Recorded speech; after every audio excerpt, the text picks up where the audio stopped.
Hold on to your wallet, boys. Deer season's coming and the marketing men are after your money.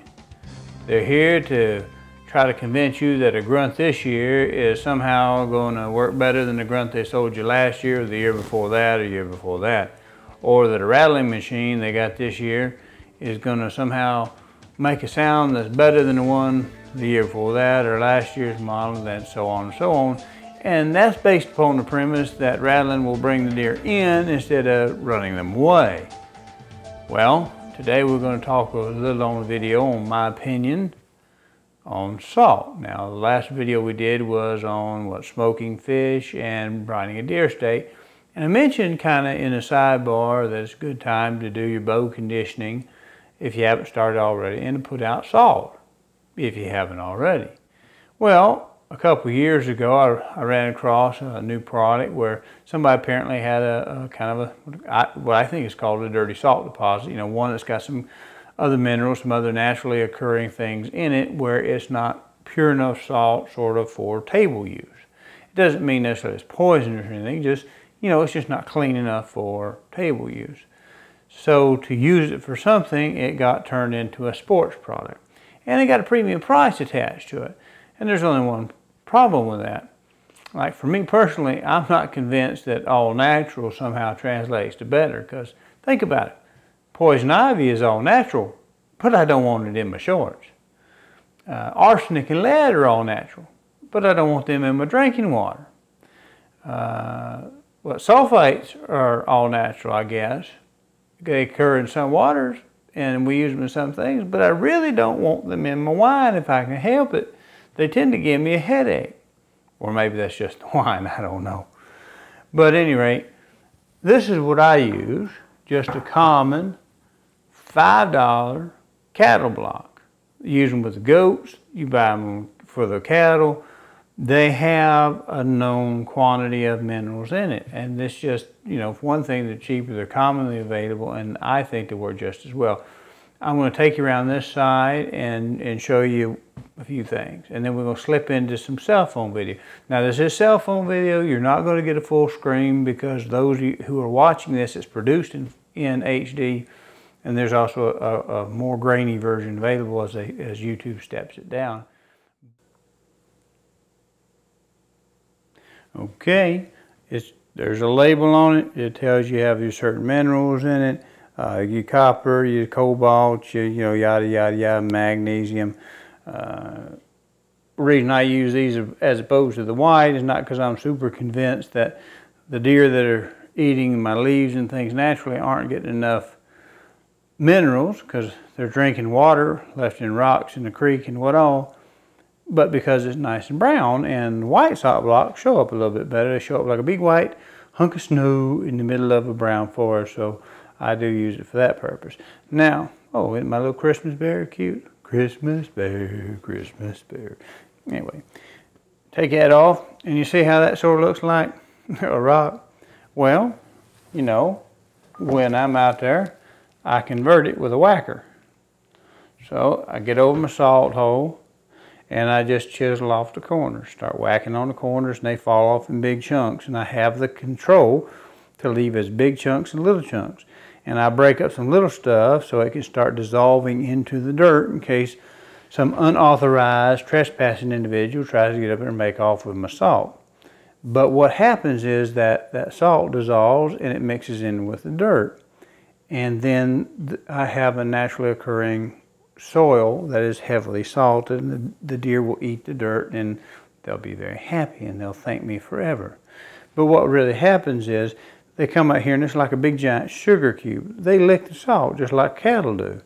And it's like a more intense flavor, I'm sure, than if they're eating the dirt that has the salt in it. I have an older brother who takes the granulated salt, the loose salt, and mixes it with the dirt and stirs it up, and they will hit that as well. But I have found that, in my opinion, since this is an opinion video, they like the hard, chunky stuff a little bit better. In fact, why don't I just show you some of last year's footage where I think I illustrate the point. Again, it's not HD, it's cell phone footage.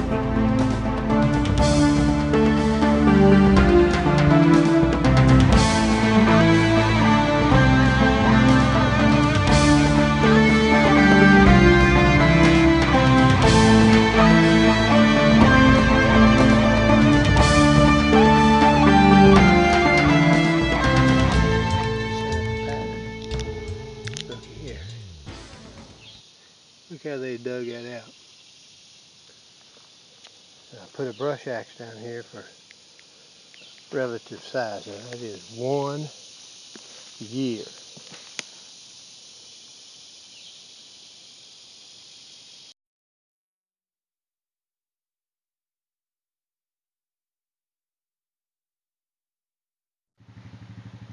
And this one was new last year. To give you a scale, I'll put a leaf in there. And that's I don't know what that is, what leaf that is, but that's a pretty good size hole. I just left a good chunk of a salt block right there. Get up out of there. Less than 1 year. Toward tail end, put that in there. If you don't think salt blocks work, opposed to that ground up granulated salt that you mix in with the dirt, you can almost see the outline of where the block was. And I just kind of set it right there on the ground.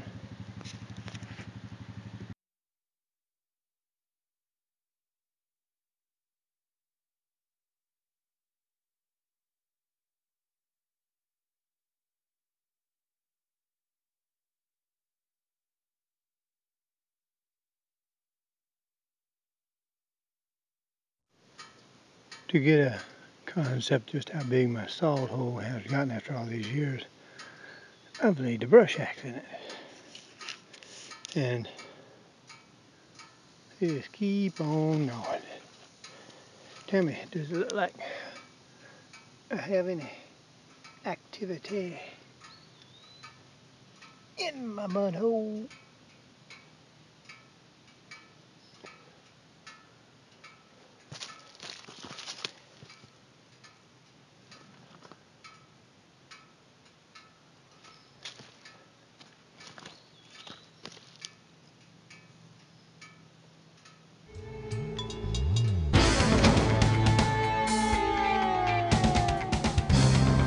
Well, there you have my thoughts on how I use salt in the field. And you know, if you have a new areas, and a lot of times you have a logging trail, or if you're in paper country, you have so much of it looks the same, you're not sure if the deer are traveling in one section or another, and you set up a mineral site maybe on the left or the right, you can often use it to see which one's being hit a little bit more, give you an idea of where you have more deer activity in the area.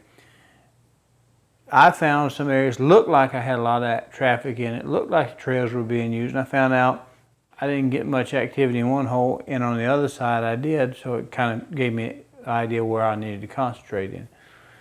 Well, you know, I don't take much video and put online of actual field because I don't take the HD in the field with me. I do have a cell phone, and the cell phone's getting better, so maybe it's not too bad. But when I'm hunting, I'm hunting. Last year, however, there was one occasion where I lost a doe and I was trying to find her in bow season. And I stumbled upon an area that looked real good. It was something I kind of set up on and scouted years before and hadn't actually hunted it because it's pretty thick. So I found a cedar tree like it's dying off, but it also looked like it had been hit, and it had a trail leading to it and some other things in the area, and I thought, this looks like somebody's hitting this tree. Not 100% convinced. So I took a little video notes, took a little picture of the tree, came back in a couple of weeks, didn't hang around the area, gave it some time to breathe, came back, took some more video, went back to the house, and then I could compare the video. Definitely looked like it had been hit. Kind of shared it with an older brother, and he said, oh, it kind of just looks like a dead tree to me. But one of the times I visited that tree during the season, I could definitely see 4 distinct footprints. So I took it upon myself to visit and babysit the tree. Well, why don't we just take a look at some more of the cell phone footage since we've already seen some of it and see what happened. And here is the rub tree that I was watching. Come around this side. For those of you who might not believe it was being hit, because I go back and put this in series.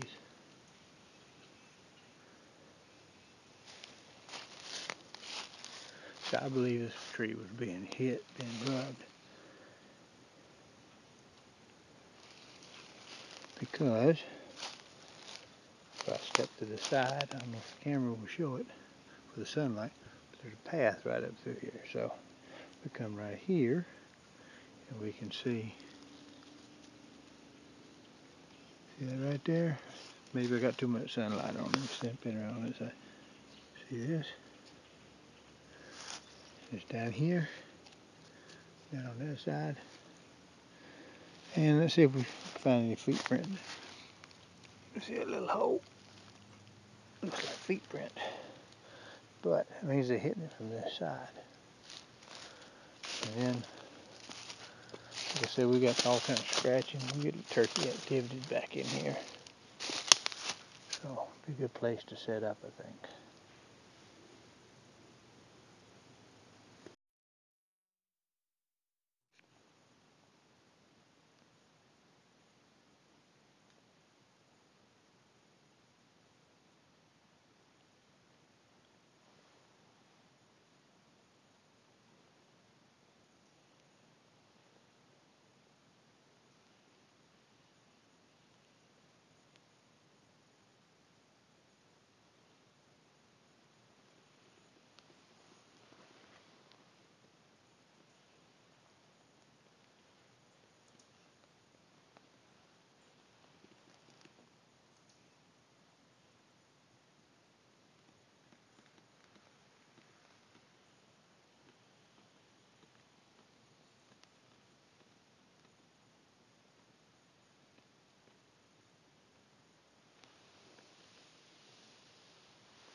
Okay.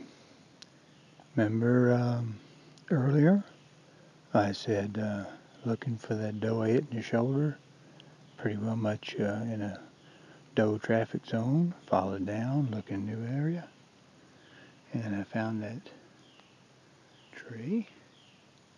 You can't see it from up in this tree, but right there is the little cedar that was, I thought, hit. Looks like a pretty well dead tree, right? But you gotta look close, and I've often been wrong. But when I look at similar dead cedars in the woods, it looked different. So when the sun came up, there was a scrape. And coming in, right on that line, was a buck. I hope he's the one I'm looking for, because he's on the ground. In this video together, I showed you some footprints. Well, the sun came up, and it looked like we had some kind of scratching going on here. But that, I thought, could be a scrape. And see, there's the tree. There's that one. I set up on that tree. Can you see? There you go. There's the stand. And I waited. Let some does pass. And something come in on it. Let's see what this is.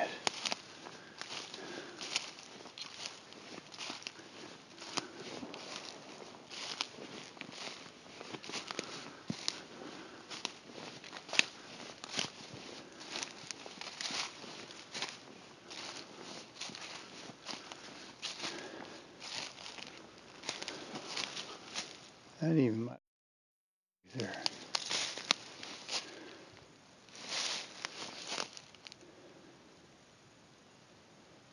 What does that look like to you? It's only 8 points,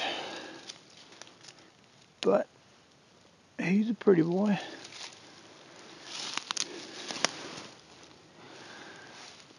I'm gonna have to get my brother to help me, if he will. I hope he will. Maybe he'll help me with a picture before I fix him up.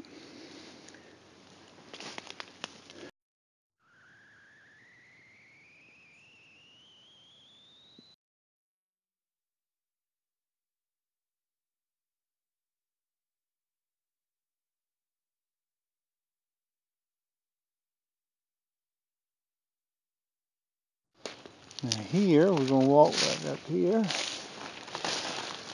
Here is the scrape and shadows in it.